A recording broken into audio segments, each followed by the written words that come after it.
A very good morning, everyone. Welcome to StudyIQ English. I am sincerely apologetic for the delay, some mild technical issue at my side. So, welcome everyone to the Hindu newspaper class for 14th February 2026. And let me quickly show you the QR code first, as many more students are joining the Telegram community. Yes, we are growing every day. That's a wonderful thing because it's right here that we shall be doing some very interesting and some very UPSC focused Zoom class segments. Apart from that, daily dose of current affairs, language improvement, and many more inputs. Now, apart from that, also, on the Telegram channel, I shall also be posting you with the mail ID. Yesterday, some of you were asking about the mail ID. So, of course, let me do it today. Let me post the official mail ID, and then need basis, whenever the needs be, you shall be able to reach out to me, because I think before the exams, many doubts keep coming, and that's quite valid. But don't worry, I'll be there for that, okay? Now, here are about 7 articles that we shall be taking up from the Hindu newspaper New Delhi edition for the day. Okay, and all this starts from the editorial page segment, which is, of course, page number 8 for today. Yes, today also we have a diverse group of articles which does involve some kind of traveling, intellectual traveling to say, places like Iran, yes, once again to places like Taiwan, as well as looking at President Trump's latest gimmick, and this time regarding environment and ecology. So, yes, we will talk about President Trump, but we shall start from India. India's new labor codes, apart from that, also India Bangladesh relationship and India and America trade relationship. So, let me begin with the first front page article, editorial article, the front editorial article, and this is related to GS paper 2 and GS paper 3. Why both? GS paper 2 because we are looking at India US relationship. GS paper 3 because we are looking at bilateral trade and the upcoming free trade agreement between India and the US. And before I start with the first article, let me quickly welcome my dear aspirants who have joined the class already. So, welcome Sumit, good morning Madhav, Bulbul, Sitaram, AB, Ashish, Shakti, Sadhana, Shlok, Terukula, and Ashish, Kritik, Kaizen, Monica, and who else? Okay, then we have codename Devil, Yuvraj, Sai, Aspirant, Apex, Aman, Saurav, Shinobi. Very good morning, each one of you, my dear. Yes, absolutely.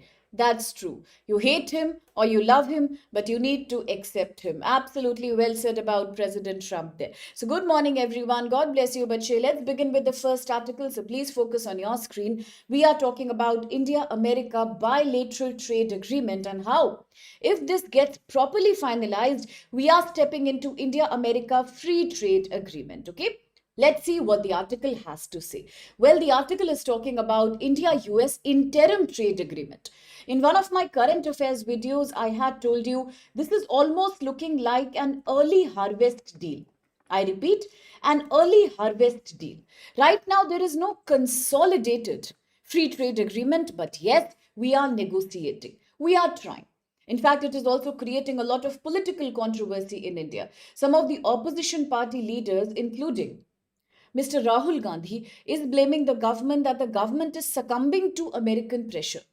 Government is bowing down in front of President Trump's pressure. We are not only sacrificing our oil imports from Russia, at the same time, we are also ready today to open up some of the sensitive areas of Indian economy like agriculture and like dairy to US imports. These are all the concerns that we are grappling with. As Ashish very wisely says, could this be the father of all the trade agreements? Well, we are yet to see that. It's a little early to comment on that. With EU, we recently signed the mother of all the trade agreements, but now with America, how things will take shape, we are yet to observe, because right now the deal hasn't been finalized. The talks and negotiations are going on, and we are trying to create an interim trade agreement. So let's talk about how does it impact India? Why are opposition parties so concerned? Will it actually be beneficial for India, or are we actually bowing down in front of a kind of economic blackmail that President Trump has been doing against us for a very long time now? What's going on? Let's focus. Now, India and US are negotiating a long-term bilateral trade agreement, BTA. Okay. For that, recently a framework for an interim agreement was also signed on reciprocal trade. The actual agreement hasn't been signed yet, but as I said, we are still trying to negotiate step by step. In this regard, what are the main objectives for India? Let's be very clear about it. I've told you multiple times, Bache, economic interest always predominates geopolitical interest. After all, without economy, there is no geopolity. So, therefore, economics is always the priority for any country. Look at ourselves. We are the fourth largest economy in the world today. At the same time, we have also been successfully balancing a moderate level of inflation, a decent level of GDP growth, which is projected to be about 7% by many institutions like, say, IMF, World Bank, which is very good. At the same time, we also understand we are the most populated country in the world with about 1.47 billion people. The other day, we were all joking about it. AB, Shlok, Ramu, and I.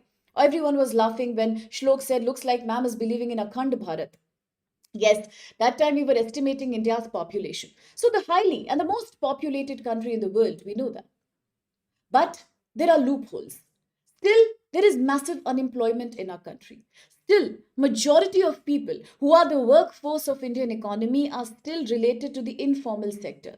If you look at the total trade deficit, of course, no matter how much we calculate our GDP growth to be, the reality is that even today, because of President Trump's 50% tariff attack, India has been experiencing consistently two things. One, a decline in profit, a decline in balance of payment. Yes, we are having a trade deficit since October 25. At the same time, we are also experiencing a repeated, consistent depreciation of Indian rupee, falling of stocks, capex outflow, capital outflow is on the high as always. Why? Because of the tariff attack.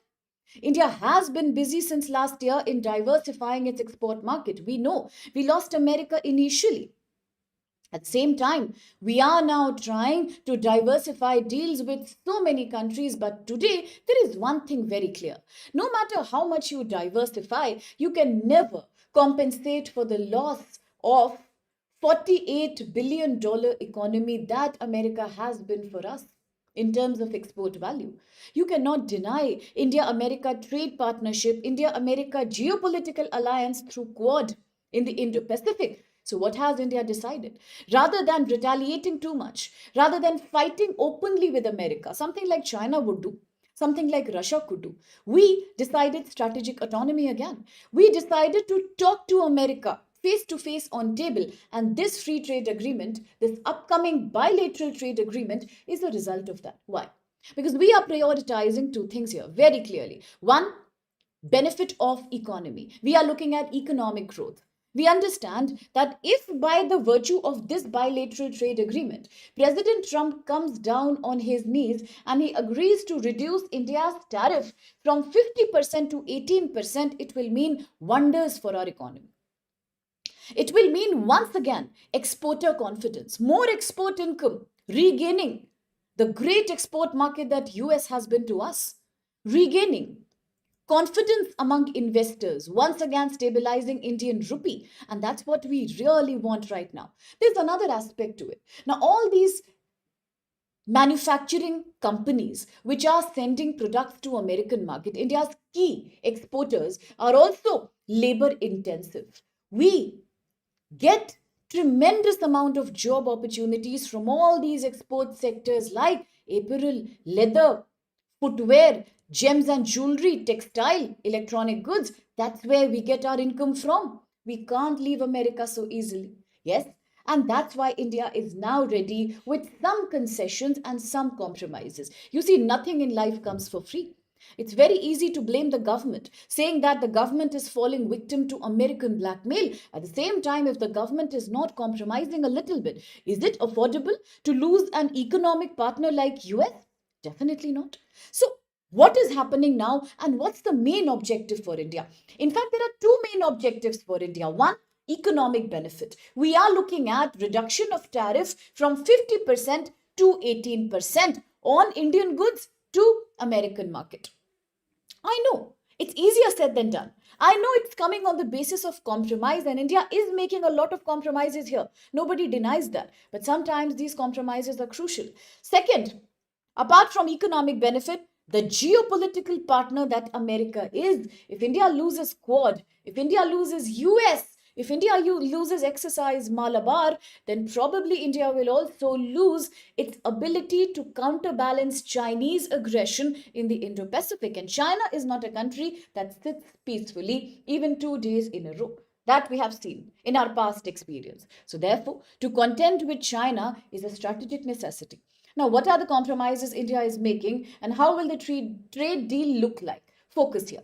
The biggest concern about this deal is that India has not been able to express what it really wants.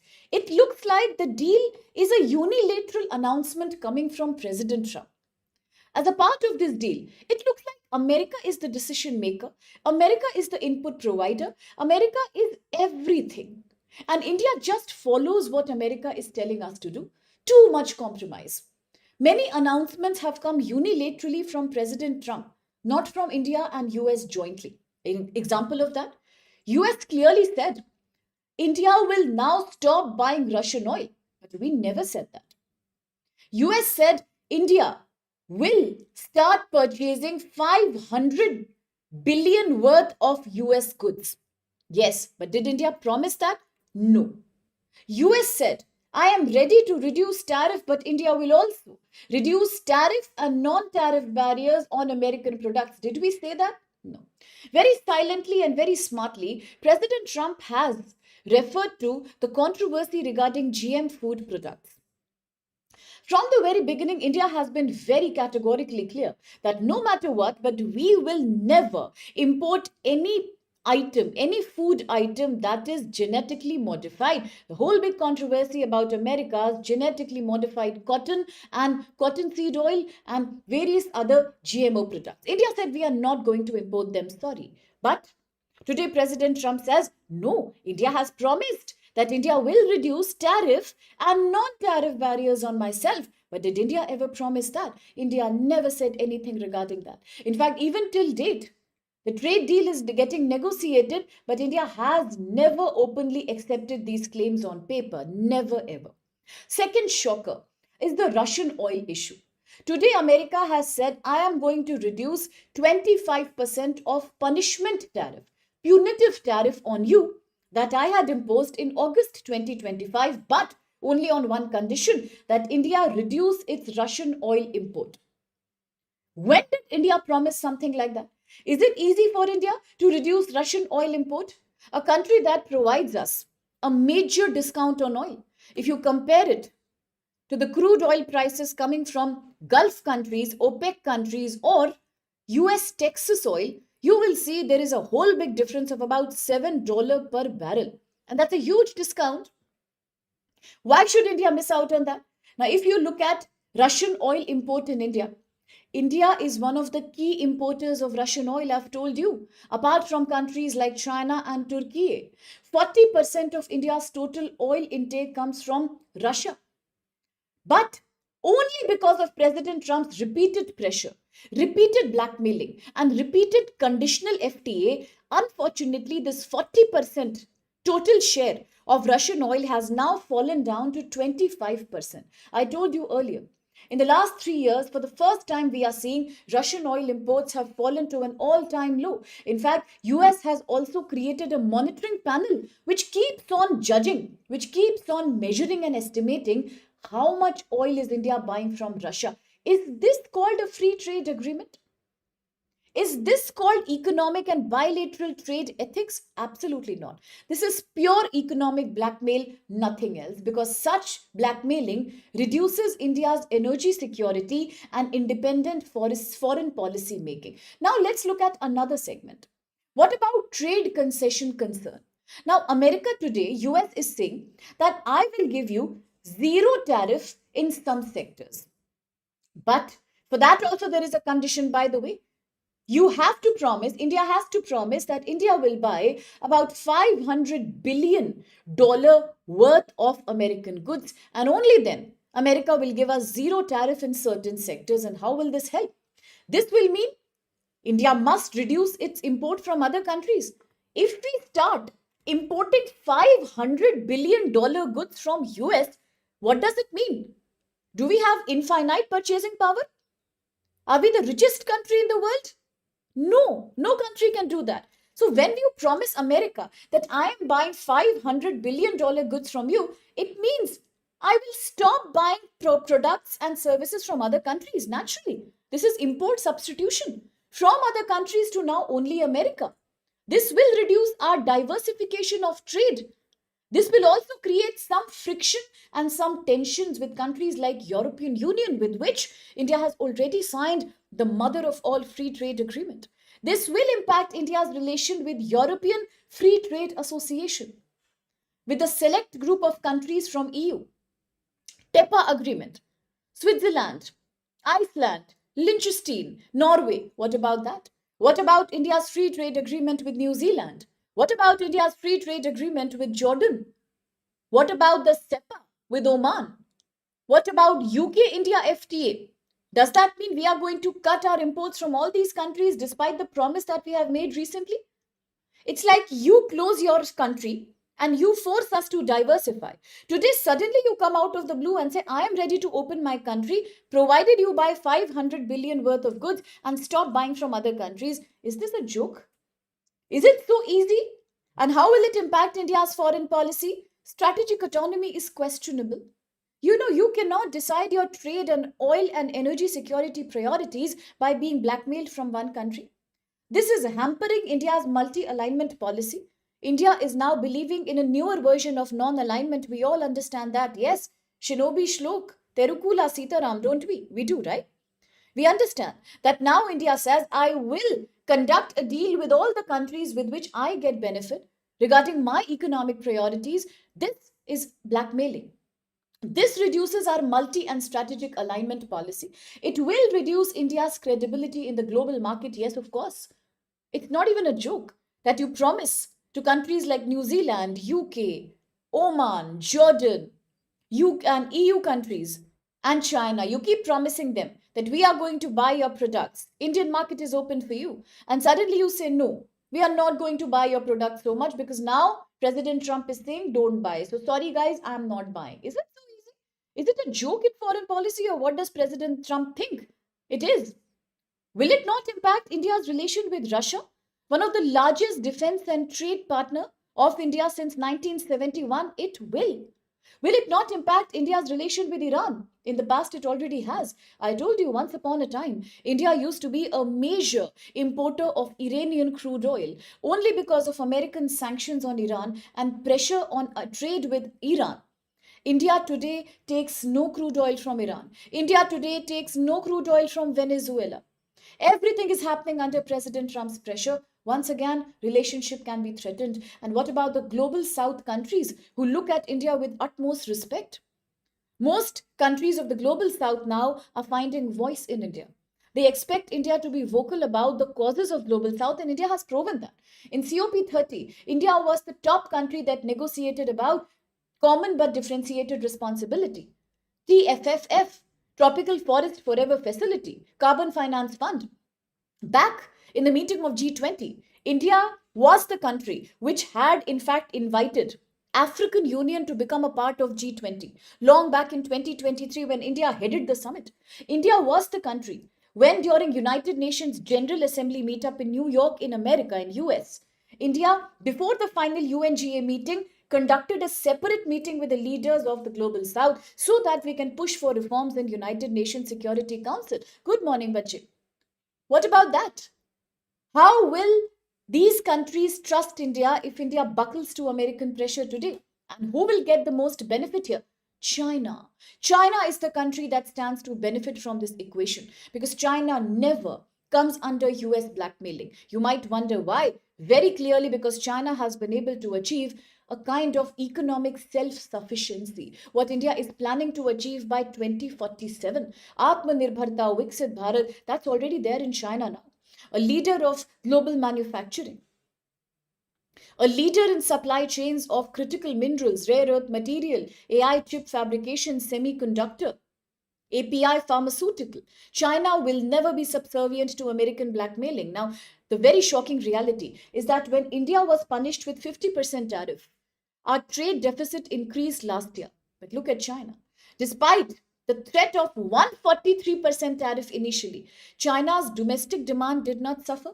China's export economy also did not suffer. So that's the benefit you get when you have proven yourself to be a master of supply chain. Yes? And that's a whole different debate. Why did that happen? That's a different criteria, did the thing altogether. But the reality is, China will not buckle. But India is having to buckle right now. It is like he is taking an advantage of our weak points, and China will definitely benefit geopolitically here. Now, what is the pattern of American pressure on India? Look what happened in 2019. In 2019, Bache, Venezuela and Iran used to be major oil suppliers to India. Fast forward to 2025, we don't take any oil from these countries. Why? Why? Because of American sanctions and American pressure. Now, the same thing is being done to stop Indian import of Russian crude oil, to stop Russian petroleum products, to reduce any kind of trade with Iran, to reconsider India's participation in Chabahar project in Iran. This is pure blackmailing. What kind of a strategic concern is it creating in India? This article is asking, will this be a unique situation? That because we are trying to protect ourselves from 50% tariff, will this be a unique compromise that we are making by stopping Russian oil, by reconsidering Chabahar port, by agreeing to take some of Venezuelan oil, by agreeing to buy $500 billion worth of American products? Is this a one off situation? Emergency response? Then it's okay. But what if it becomes a pattern for the future? What if this becomes a template for the future relations where whenever US wants, it can blackmail India to reconsider its defense cooperation with Russia, Japan, Iran, Saudi. Whenever it wants, it can make us reconsider our Quad partnership. Whenever it wants, it can retweak its Indo-Pacific strategy. So how can we conclude this article? We can conclude this by saying that this agreement with America right now is very crucial for us. It's like a savior mechanism. When you're falling sick, that time you don't see the side effects of medication. You only take the medicine because you have to survive that time. It's almost like a survival cope mechanism for us because right now we are suffering. Better take this hard pill and survive through trade laws. Get saved from the 50% tariff impact. But it can only be an emergency mechanism. We cannot allow America to rule our sovereignty, to rule our foreign policy. And India cannot today choose to limit its global options. In the last few months, there's only one thing we have done as a country: diversify. Suddenly, under American pressure, we can't afford to once again not or de-diversify. What's the guarantee? Tomorrow, President Trump's attitude doesn't change again. What's the guarantee? America will continue to be a strong partner in future. Well, there is no guarantee. The article also makes a comparison where India had withdrawn from RCEP, Regional Comprehensive Economic Partnership under ASEAN in 2019. Why? Because it was threatening India's sensitive sectors like dairy and agriculture and horticulture. We never wanted our farmers to suffer. We did not want to tolerate a negative trade balance with ASEAN, and we stepped back.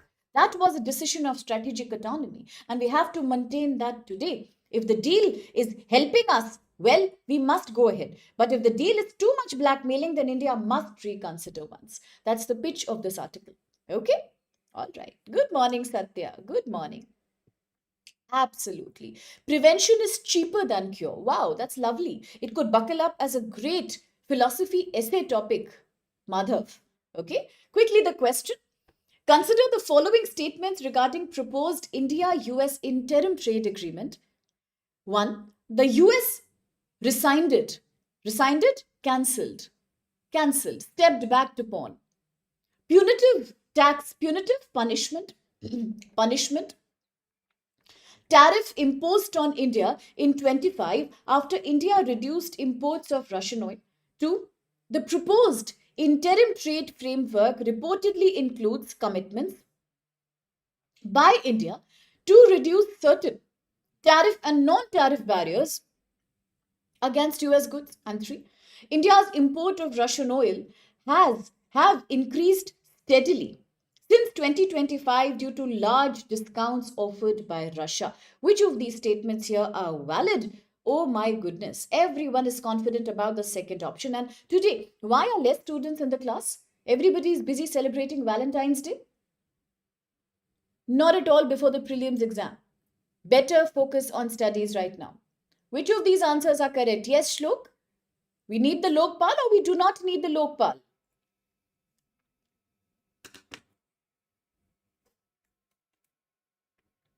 Allow me 2 minutes. There's a small fluctuation in the connection. Just 2 minutes.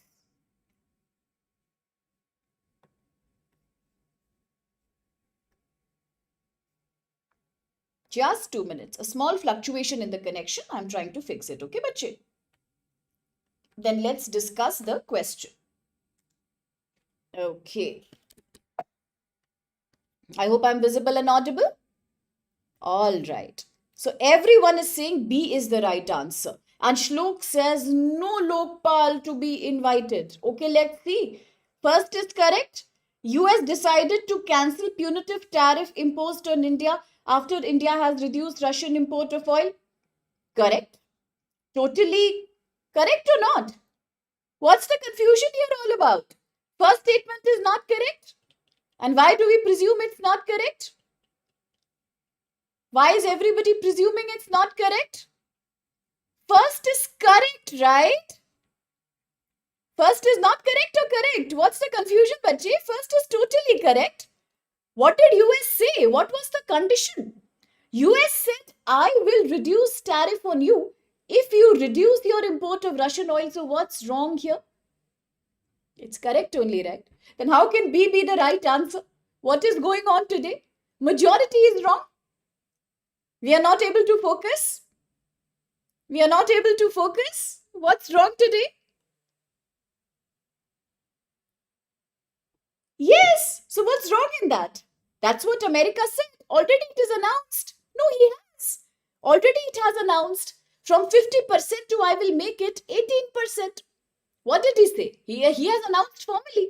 India hasn't done any official commitment, but US has announced that we are going to reduce from 50 to 18 because in the last 3 years, right now, we are purchasing very less Russian oil. I gave you the data also. A little while back, India's total imports from Russia was 40% of India's total oil. Now, it is 25%. That is why main thing is happening, no? So, first is correct. Second, proposed deal reportedly includes commitments by India to reduce certain tariff and non-tariff barriers against US goods. Correct only.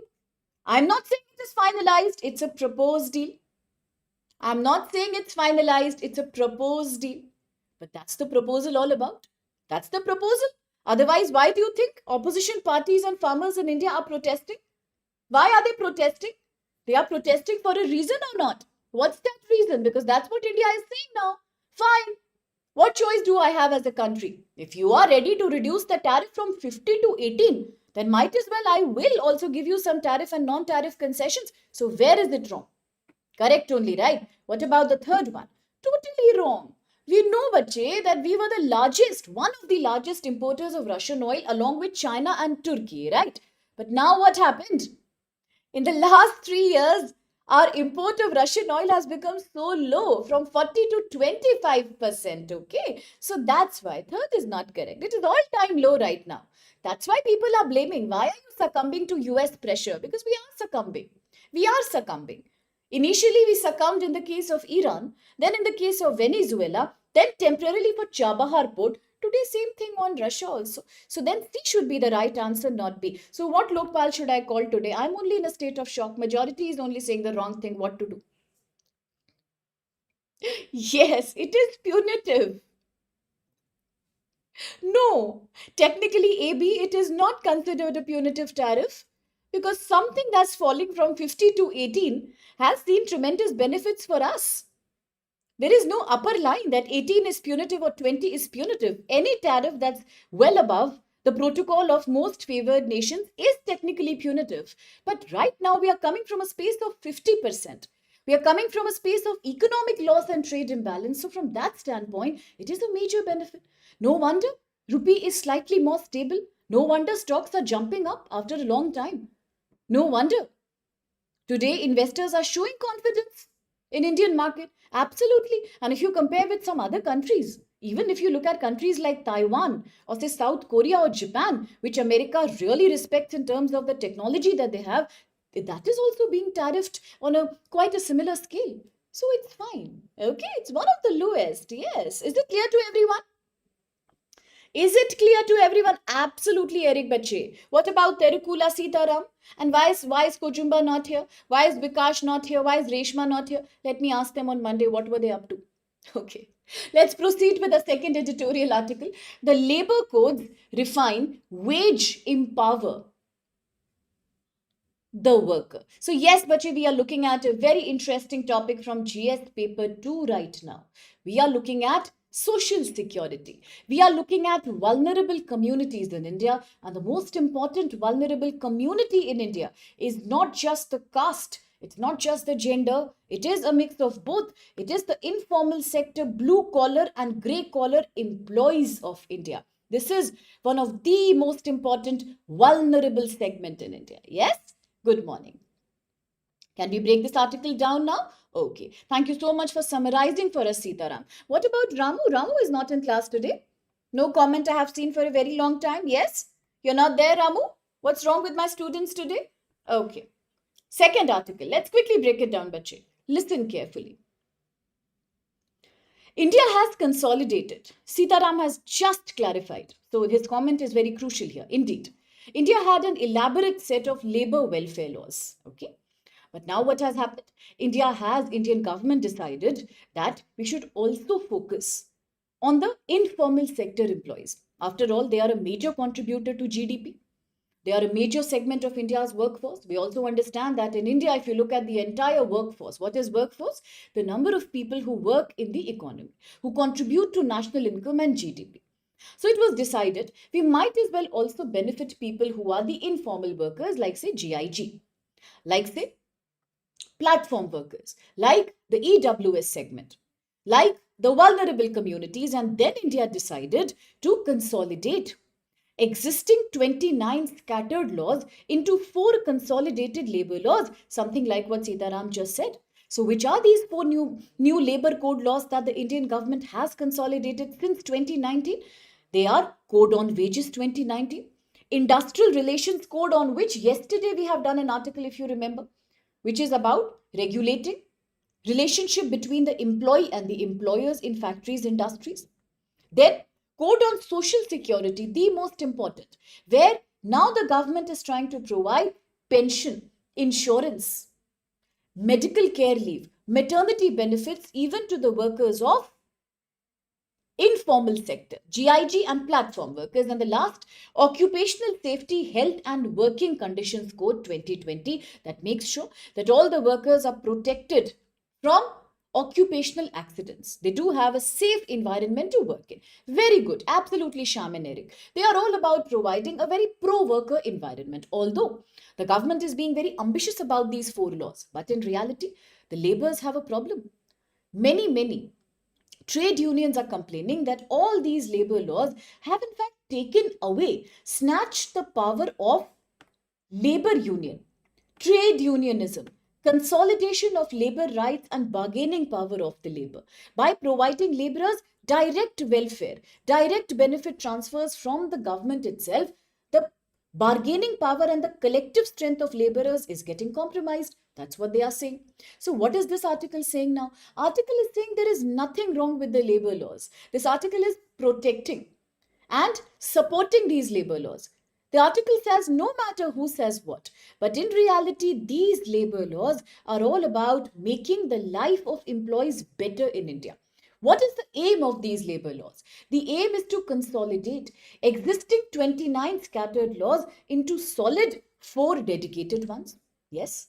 The aim is to improve financial inclusion of the workers, indeed, because we all understand by now, I have told you multiple times when I was discussing with you the 1991 Structural Adjustment Program that whenever a country opens its market to the world, whenever a country chooses to liberalize and privatize, naturally there is a compromise in labor welfare standards. It always happens as a rule, and then the informal sector workers become victims of overwork, low salary, poor working conditions, and no social security, a phenomena that is known as social dumping in UPSC.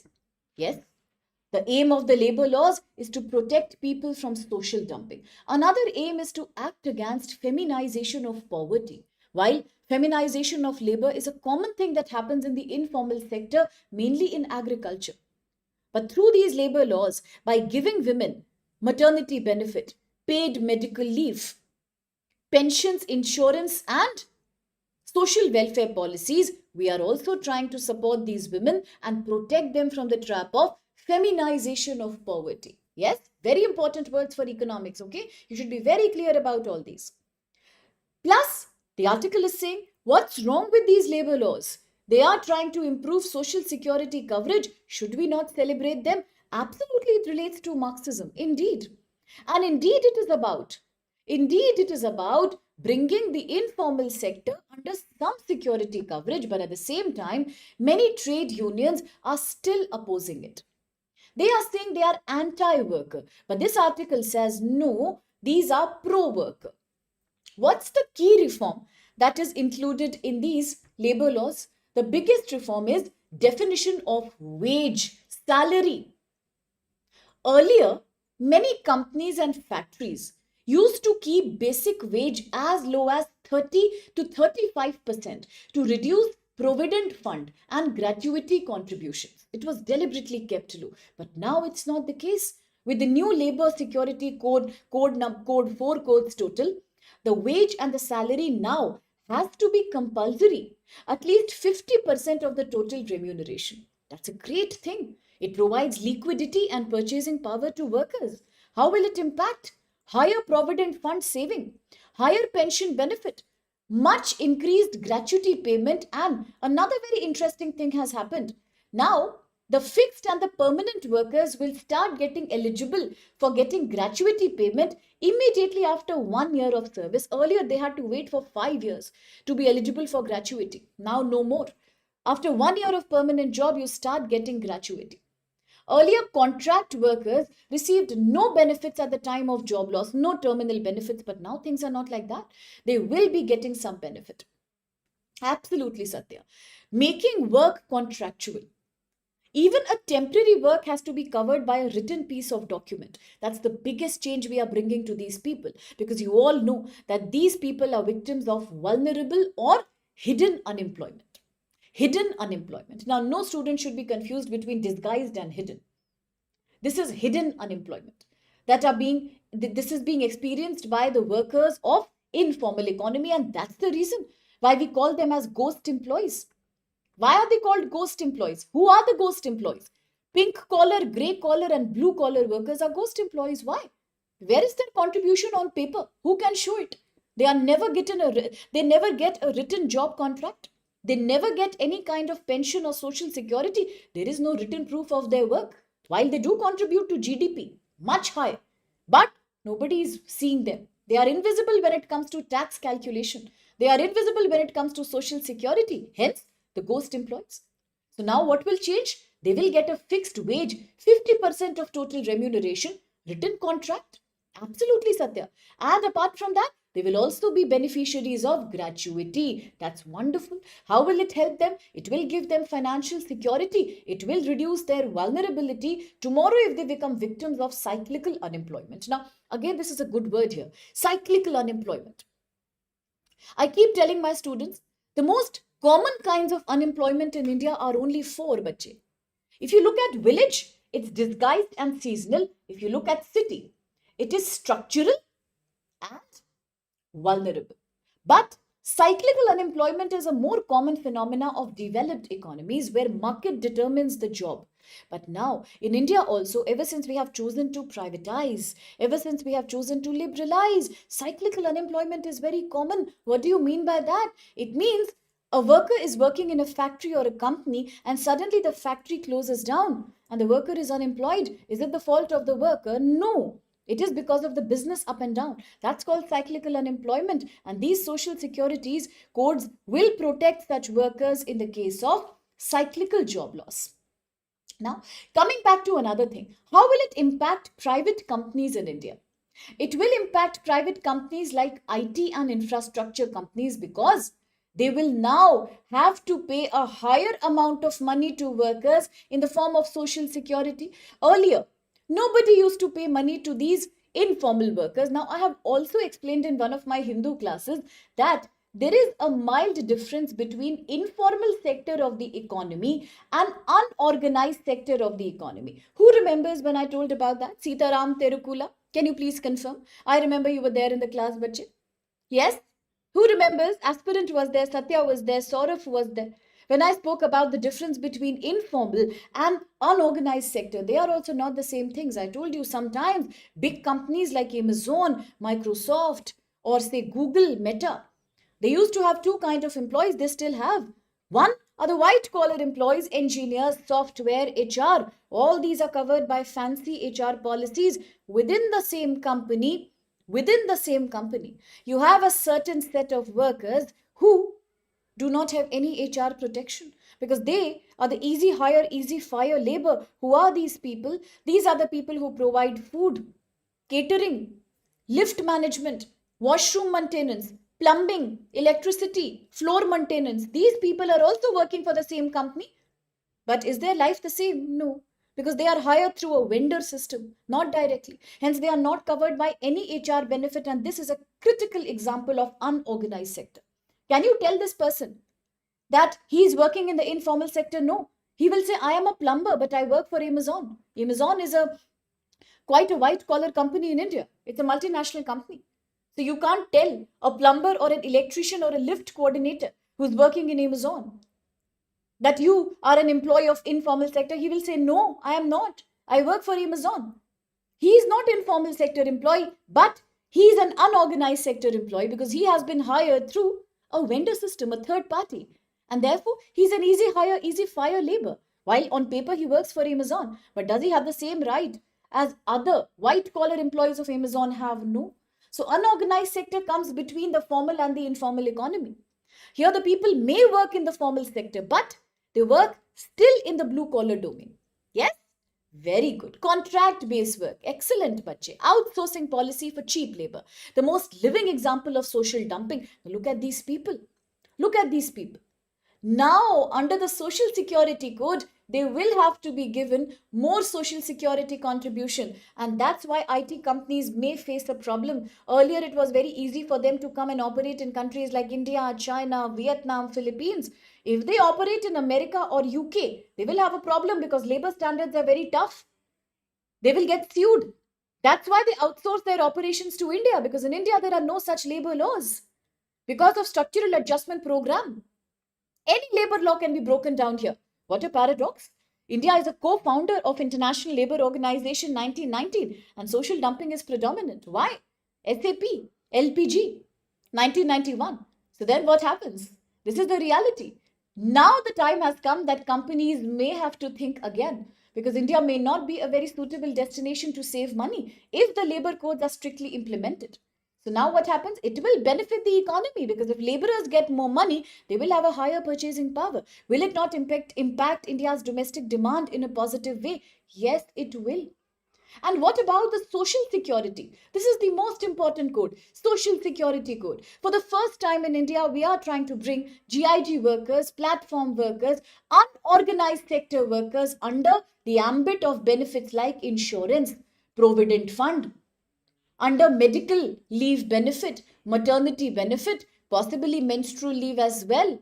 At the same time, welfare schemes too. The benefits may differ from state to state, but that's a major step towards financial inclusion. What about code on wages? Code on wages has made it mandatory now to introduce a universal wage definition. We have to decide a floor wage that has to be common everywhere. Very good question, AB. Let's talk about it after this article. Now, we also do a timely payment of wages. Yes?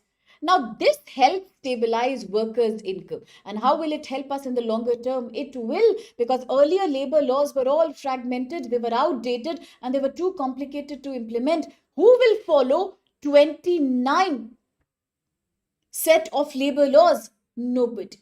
But now, with only 4 dedicated laws and compulsory implementation, it's easier to follow them. Ensuring wage, ensuring social security, higher income means a higher consumption, a better lifestyle. A more per capita income means a much better affordability to fight inflation, and that will help the vulnerable population in India. After all, worker income mostly circulates within the domestic economy. This is a very interesting point made this in an article, Bachi. I'll tell you something. When you look at China, so many of my students were saying, ma'am, China has a very strong domestic demand. You understand why? Because in China, liquidity for workers is never a problem. Now, in India, what happens? If you look at the informal sector workers, the middle class Indians, what do they normally buy? Do you think they buy imported cars? I remember when mother of all free trade agreement happened with European Union. Students like Priyanshu and many of my dear students were constantly saying, we love foreign cars. We love foreign cars. Under the FTA, foreign technology will become cheaper. Yes, it's something to be happy about. But do you think the workers of the informal sector have anything to do with these benefits? Foreign cars, foreign wines. Do you think they even consume these products? No. A majority of these informal workers consume the products which now are being included in 0 to 5% GST tax slab. It's a necessity for them. These people are dependent on necessity based expenditure, not luxury based expenditure. So, the more liquidity and cash, the more money you give them through labor codes and through better floor wage, the more consumption they will do. And what consumption will this be? Domestic consumption. A laborer's salary usually circulates within the domestic economy. They are not buying imported stuff. And these reforms, therefore, were much needed. Much needed they were. They are only simplifying compliance and expanding social security, including commitment to the ideal of distributive justice. So, what's wrong in them? What's wrong in them? Nothing is wrong in them as per the writer of this article. Now, whether it's wrong or not, that is something for us to analyze. Quickly, the question here. Consider the following statements regarding India's labor codes. 1. The new definition of wages requires wages to constitute at least 50% of total remuneration for calculating social security contributions. Yes? What's the second one? What's the second one? Second says fixed term employees are eligible for gratuity after completing 1 year of service under the new labor codes. Under the new labor codes. Okay. Third one, what does the third one say? The labor codes extend social security coverage to GIG platform and unorganized worker. And the fourth, the code on wages provide for statutory, mandatory, minimum wage across sectors and mandate timely payment of wages. Which of these are valid? Think for a second and then answer. There is no hurry. There is no hurry at all. No hurry at all. Think and answer.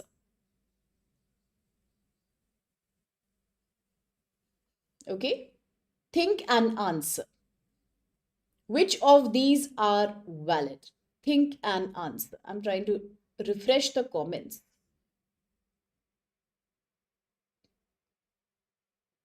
Okay. So answers are coming. But Shlok has already said it's a split verdict, ma'am. It's time to call the Lokpal. I agree, it's time to invoke the Lokpal today. Lots of split verdicts. Lots of split verdicts. Today, nobody is in a mood to study. No, we are in mood, but lot of split verdicts. Okay, it's too wordy, is it? Okay, AB has another interpretation. It's a very, very dense question, he says. Okay, which is the right answer then? First is correct.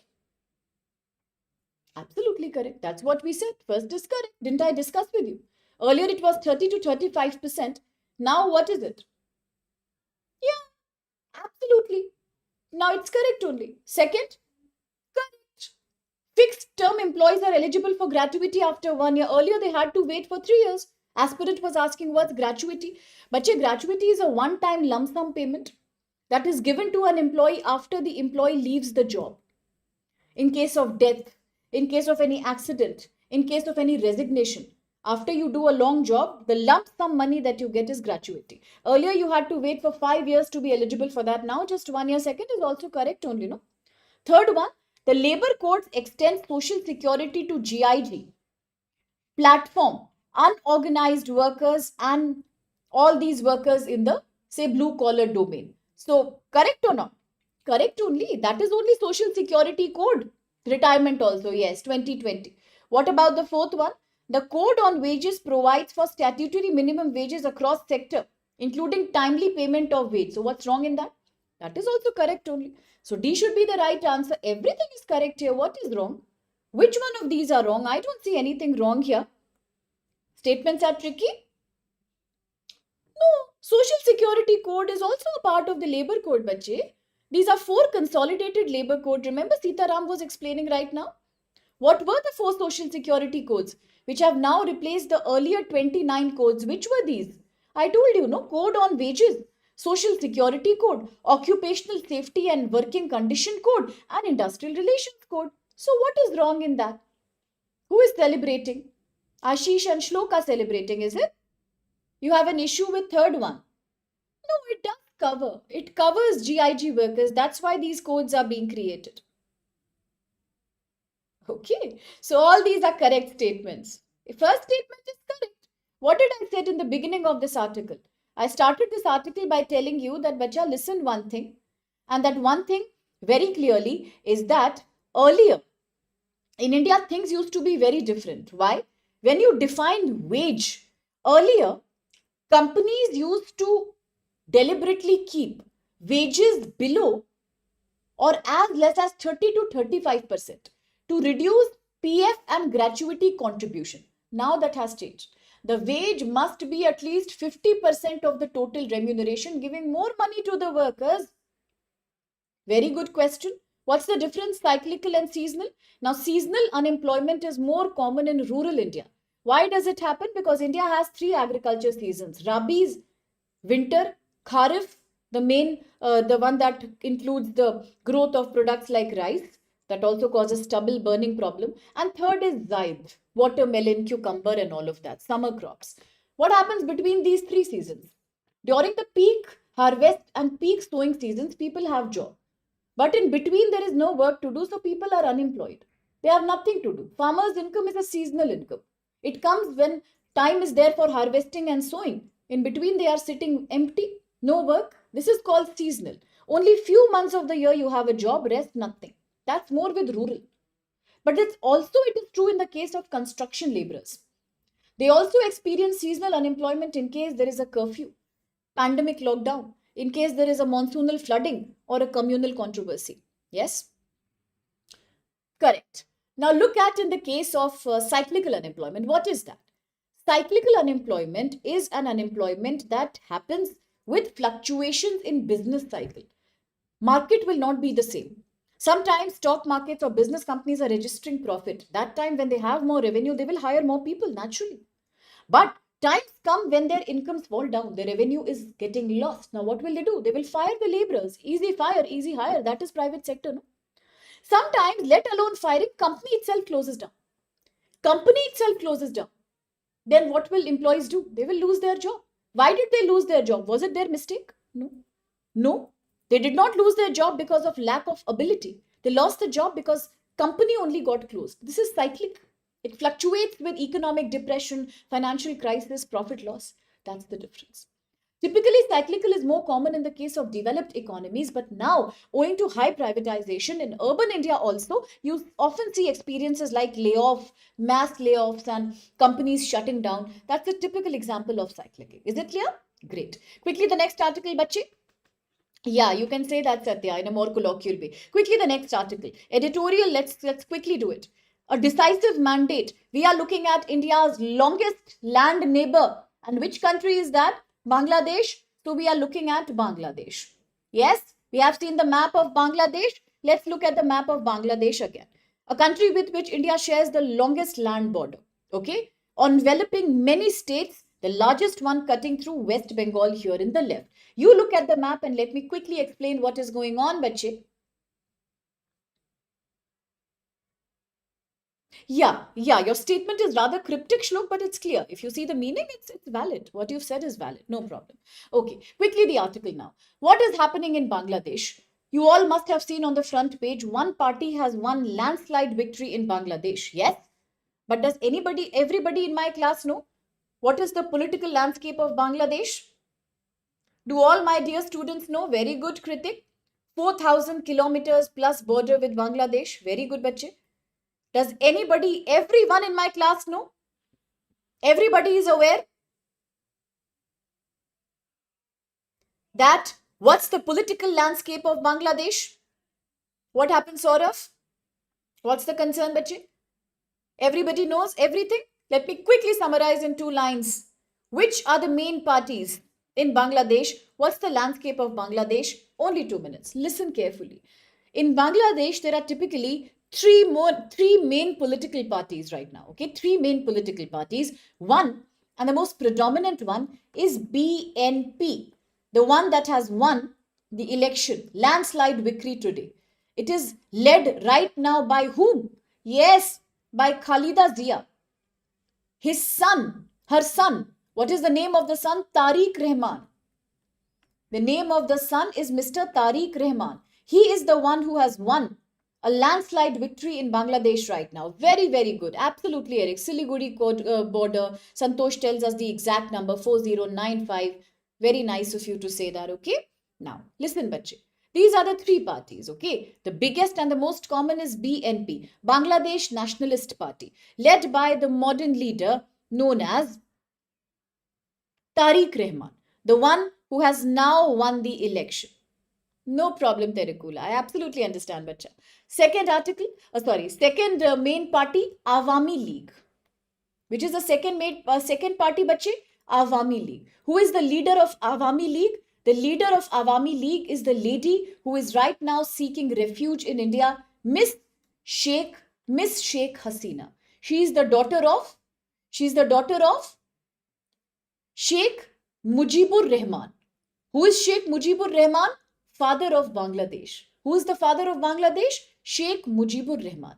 His daughter, Miss Sheikh Hasina. The lady who lost power in 2024, the one who is right now sheltering in India. She is the leader of Awami League, which is the third party. Now, third is a more religious wing, a more conservative party known as Jamaat-e-Islami Bangladesh. One more fluctuation. Some technical issues I'm experiencing, bache, today. You'll have to bear with me for 1 minute. I'll try to summarize all the articles super quickly for you, okay? I don't know why so much technological issues are coming right now. Let's continue to focus. I hope I'm audible and visible. Now, the third party happens to be Jamaat-e-Islam. This is a more conservative party in Bangladesh. Is it correct? Correct? Now, what is happening? If you look at the BNP, yeah, some buffering might have happened. Is it clear now? Okay. Thank you, Shlo. Thank you, Bache. Thank you, AB. Now, the main party, which has won the election today, Tariqi Rahman, the son of Ziaur Rahman,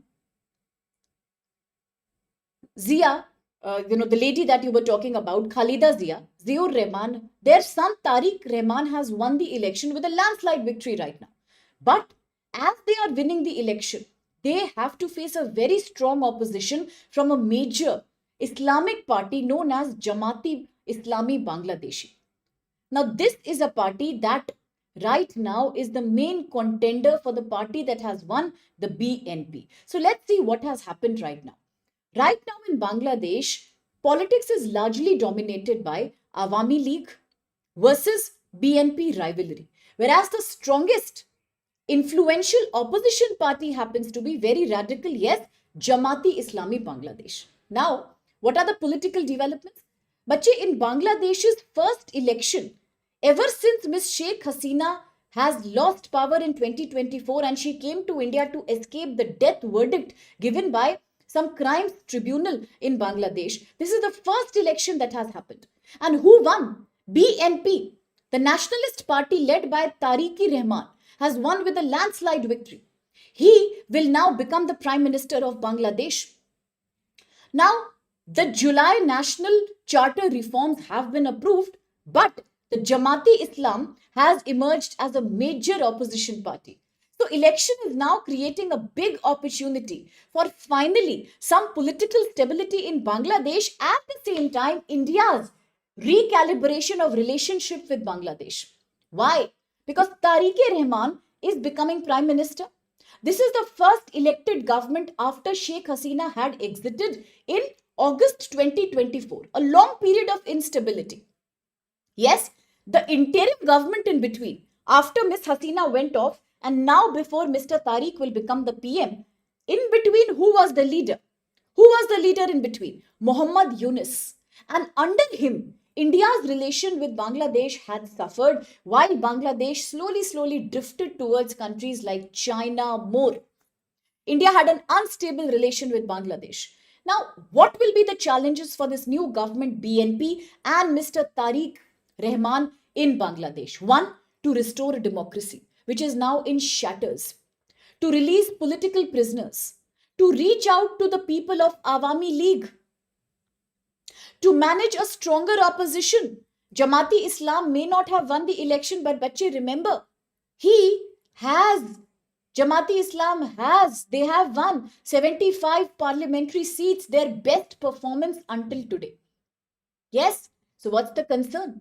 While the Jamaati Islam will keep pushing for religious politics, it is the duty of BNP to move towards democracy and restoring women and minority rights.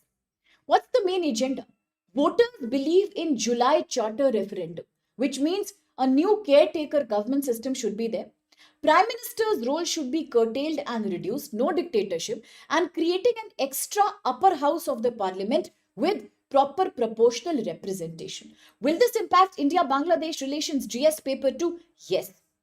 Why? Because India-Bangladesh relations had become very weak under the interim leader Muhammad Yunus. Why like that? Because India used to have a very good relationship with Miss Sheikh Hasina, with the Awami League government. And now, political transition suddenly, a political coup, the new leader Muhammad Yunus, it completely upset the ties with India.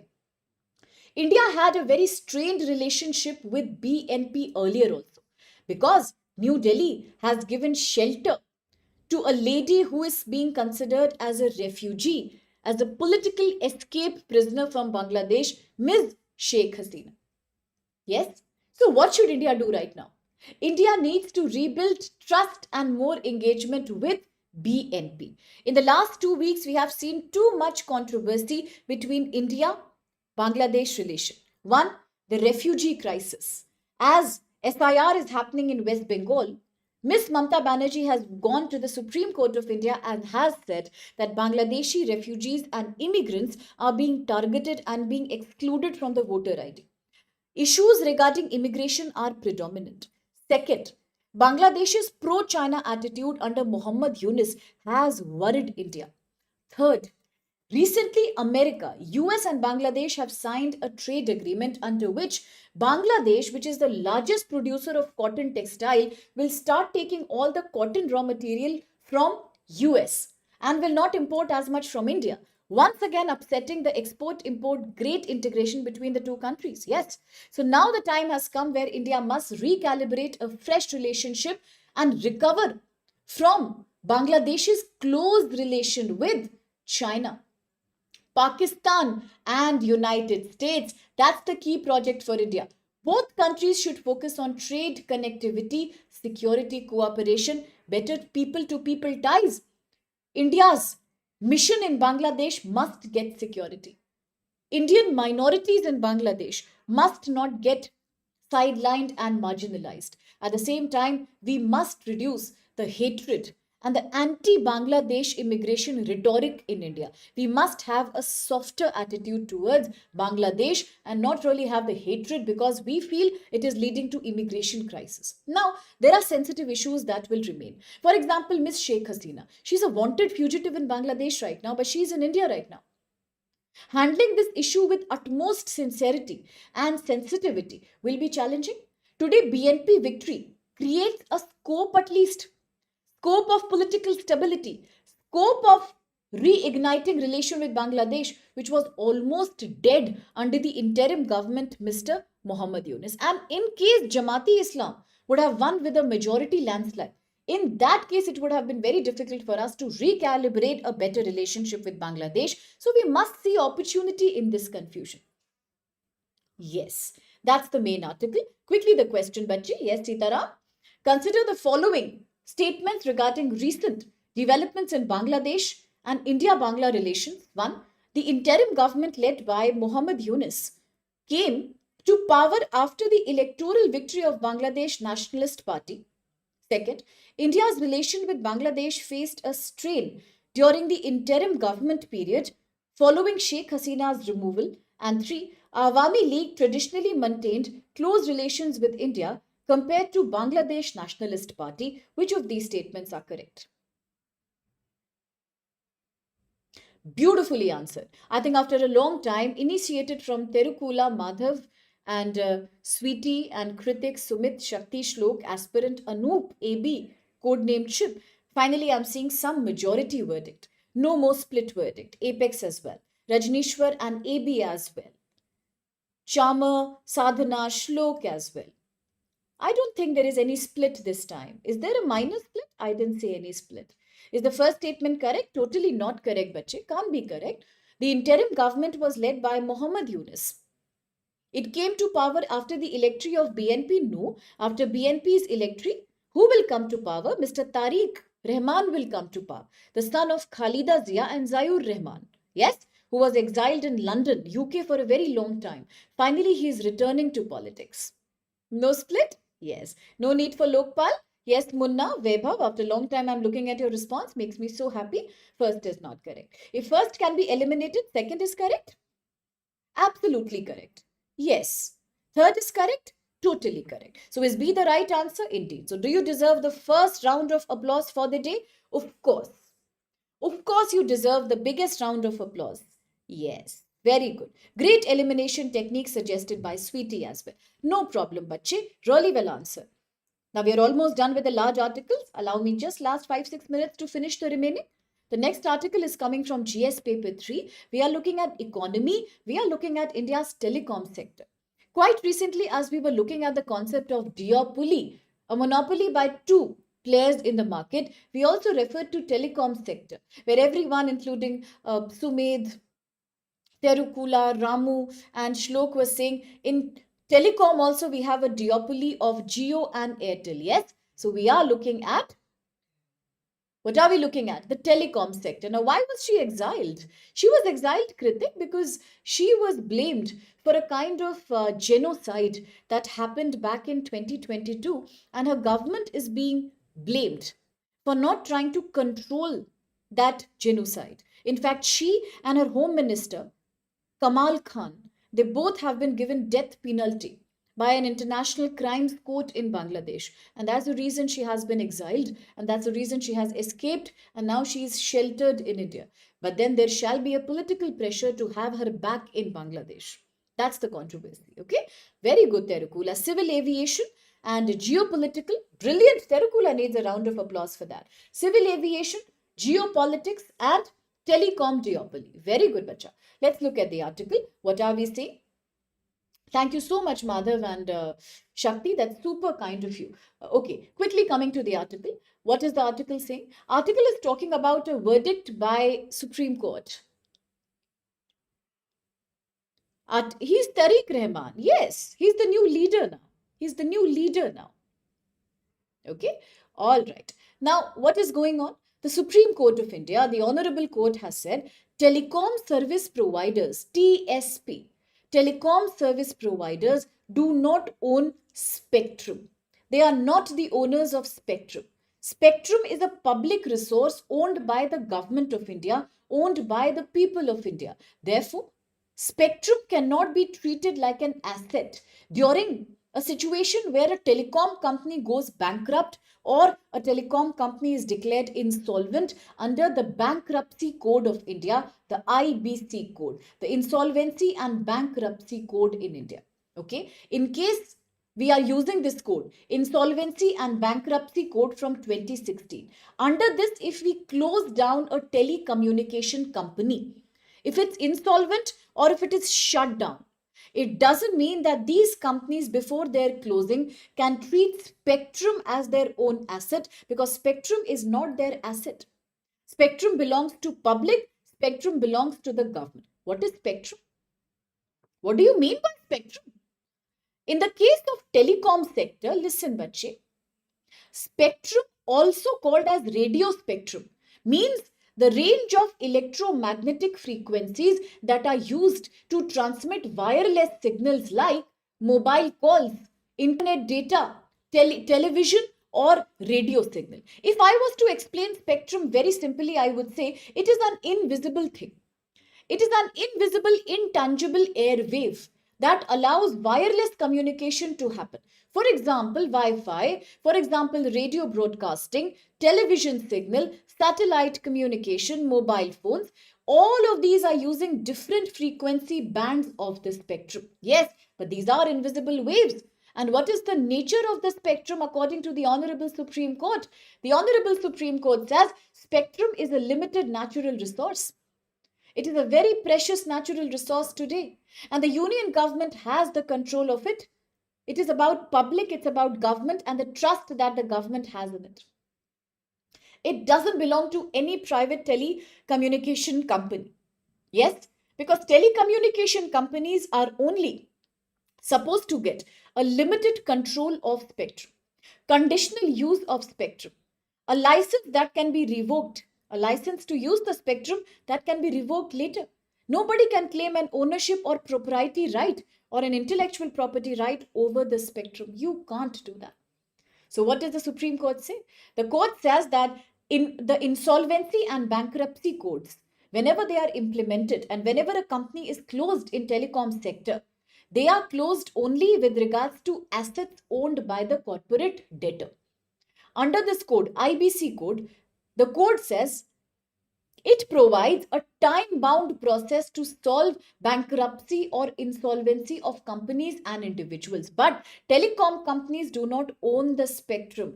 It cannot be sold or transferred during insolvency proceeding, and the IBC code cannot override telecom laws and regulation. This will protect the separate legal framework governing telecommunication. So according to the government, one thing is very clear. The government is the sovereign licensor of spectrum, and the telecom company is the purchaser and user of that license. Tomorrow, in case of closure, insolvency, bankruptcy, or corruption, this license can be revoked. And what's the role of institutions here? When you look at the union government, it is the owner and trustee of spectrum. Public of India, owner and trustee of spectrum. What about the Telecom Regulatory Authority of India? It is the telecom sector regulator.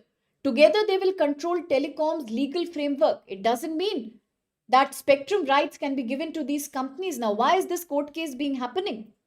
Why? Court case is happening because of duopoly. Yes, the case is between Aircel and another company called DishNet Wireless. Both these companies have taken heavy loans from the State Bank of India, but they failed to provide the fees of the license to use the spectrum. They couldn't pay the fee back. They defaulted the loan. Non-performing asset happened. And hence, now they are booked under the IBC code. But one thing they have done that is not good. When the bankruptcy proceedings were happening, both these companies, Aircel and DishNet Wireless, they have tried to behave as if spectrum is their own property, their own asset and their right. And the Honorable Court has given them a rebuff. The court says spectrum is a public resource, a limited yet precious resource. No kind of telecommunication company under the IBC proceeding can use or sell or permanently own the spectrum. They are only regulators, they are not the owners. Okay, so that's what this article says. A very interesting question, very interesting article, I would say. Okay, quickly the next one. Now we come to your favorite President Trump. Shlok, I think you have all the reasons to smile, bache now. We are back to President Trump. What is happening? This article is coming from GS paper 2 and GS paper 3.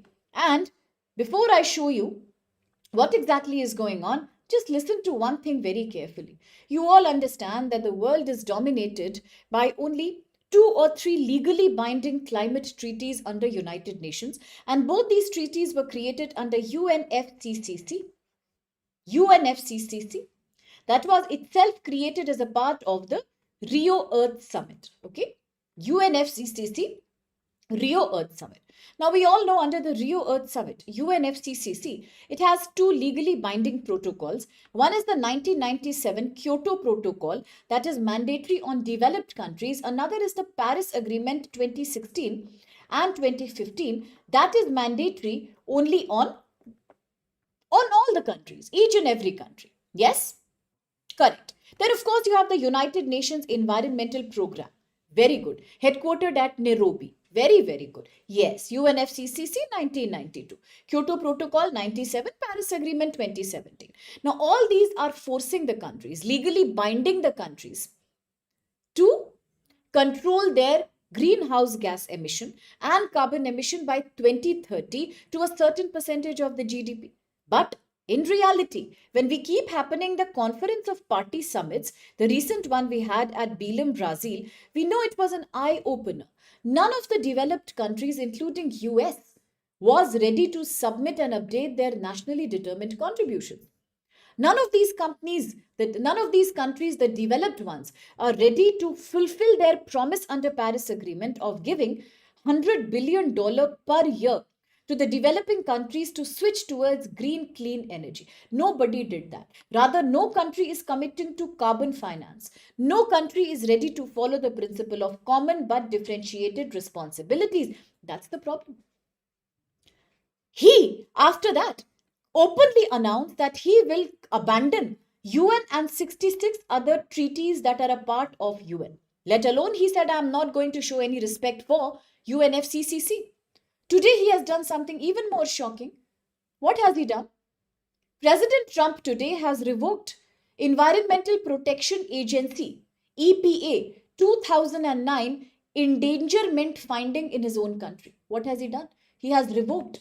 He has cancelled. He has rejected endangerment finding created by EPA in 2009, Environmental Protection Agency. Yes.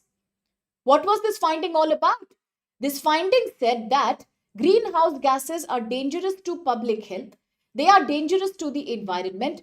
And this EPA is right now the only legal basis on the basis of which America creates its climate regulations. Because of this EPA only, in America, most of the factory, industry and automobile rules were created. But today, President Trump is abandoning that. And what will happen now? Because of this decision of cancelling the EPA of 2009, the problem is in America now, in US now, greenhouse gas emission standards of automobile are being removed.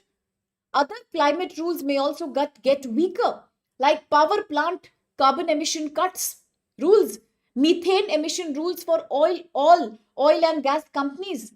And why is it important? It is important because once again it highlights America rolling back away from its climate commitments and climate policies. It shows United Nations. It also reminds us of how United Nations has not submitted its nationally determined contribution under Paris Agreement. When did US last submit its NDC? India had submitted in 2022. When did US submit? US last submitted its nationally determined contribution in 2021. What is America's nationally determined contribution? US had an NDC of reducing its total carbon intensity by 50 to 55% of GDP by 2030. What was India's? 45% of GDP. America, 50% of GDP. But has America updated? No. Last, very good AB. Last it updated was in 2021. Another problem. Is there a difference in the approach of India and US? Yes, big approach. What's the difference? Listen carefully. India believes in intensity-based target. These are linked to development needs. Listen carefully. India says, I am not going to focus on absolute emission cut. I will focus on reducing pollution per unit of economic growth, not necessarily reducing the total emissions immediately. Why? Because every country has a different approach towards climate mitigation. This is only called CBDR. But in America doesn't have this approach. US doesn't believe In controlling pollution per unit of economic growth, it believes in cutting absolute emission, economy-wide cuts.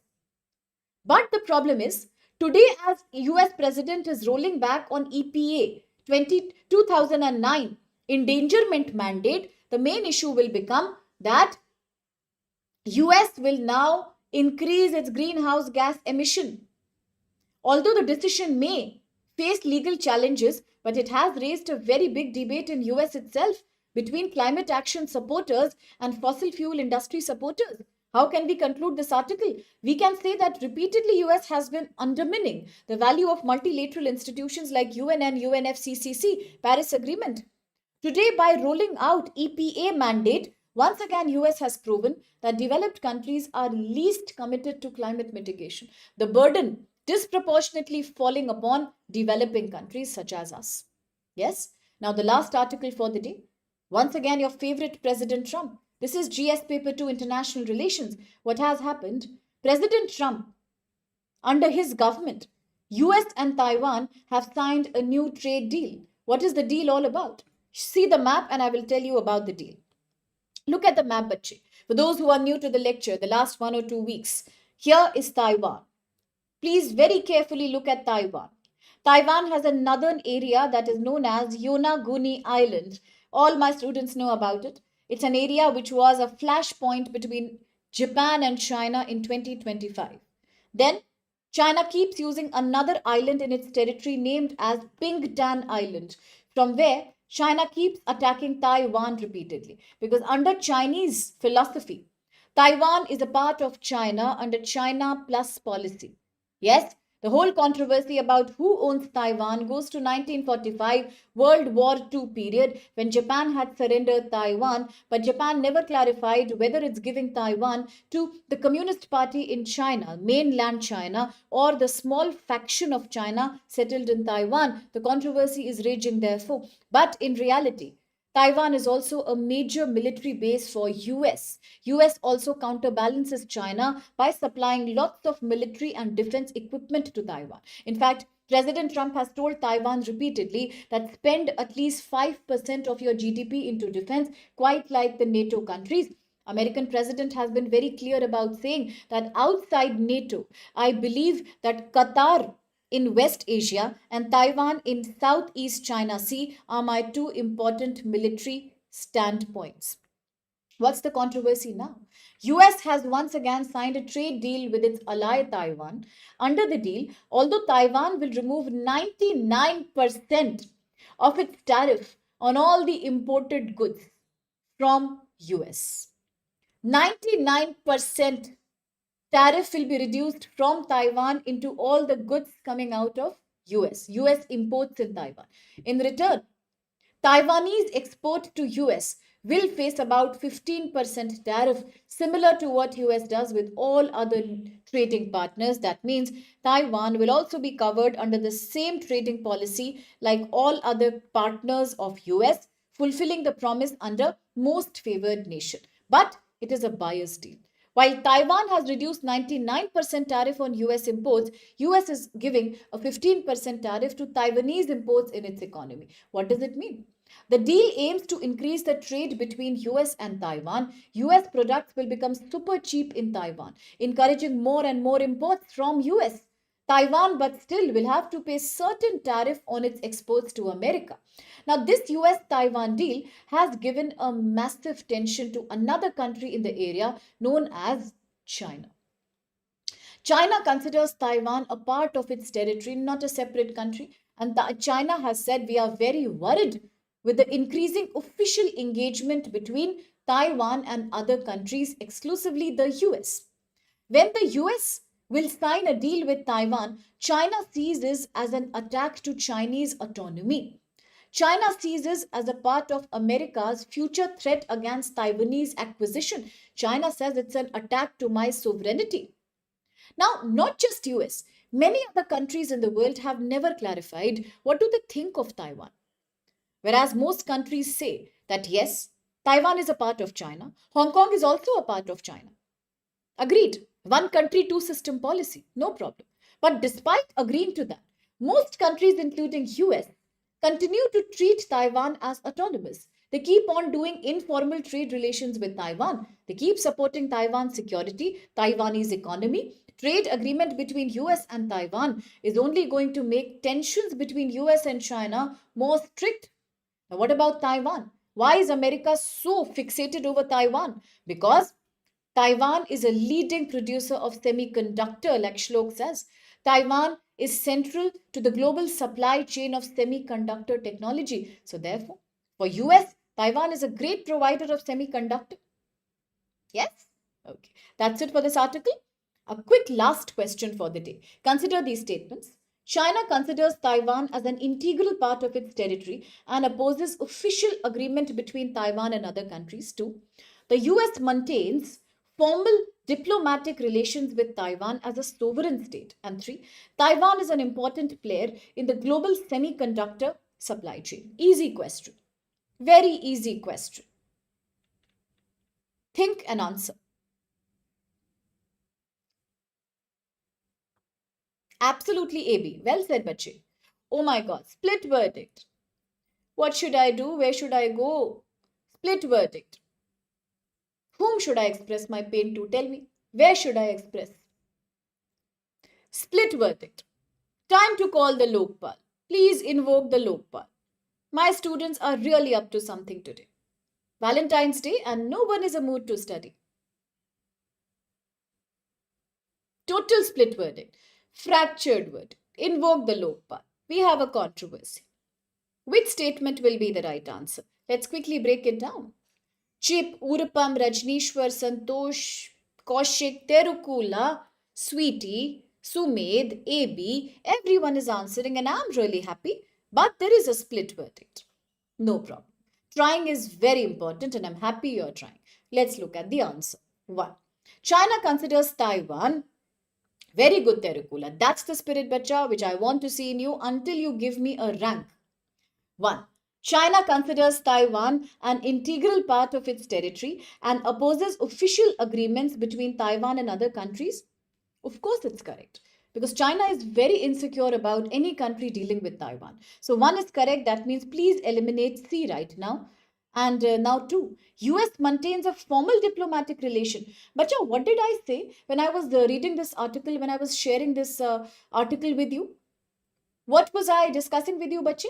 Didn't I clearly said that many countries have a very, very vague policy towards Taiwan, while most of them believe that Taiwan is an integral part of China.